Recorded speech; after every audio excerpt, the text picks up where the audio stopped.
56 লৈকে সিংগাপুৰ was a very small and very poor country. সিহঁতে কি কৰিলে সিহঁতৰ যিখিনি পইচা তেওঁলোকৰ যদি government money they transferred into education. What education they have done? They have done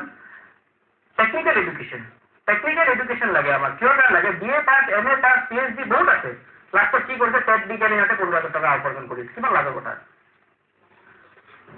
PhD MA BA LLB বাট আৰু আপোনাৰ টেকনিক্যাল কওক ইঞ্জিনিয়াৰিং কওক আপনি ডক্টৰ কওক ইণ্ডিয়াত যেতিয়ালৈকে চাকৰি যিখিনি মানুহ নিযুক্তি নাপায় তেতিয়ালৈকে সিহঁতে জিৰ'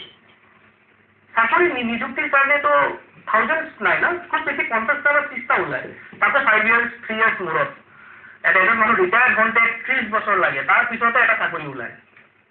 তো আপুনি যদি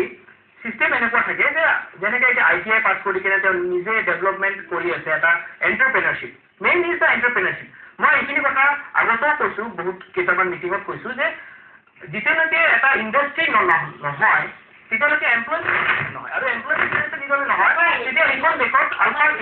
আৰু কিবা কিবি হৈ থাকিব সদায় এক্সট্ৰিমিষ্ট প্ৰব্লেম থাকিব এক্সট্ৰিমিষ্ট কিয় কাৰণে হৈছে অনলি বিকজ অফ তাৰ প্ৰব্লেম ক'ত হৈছে হয় এয়াৰ পৰা ডক্টৰৰ ওচৰত আহিব বিচাৰিছোঁ এতিয়া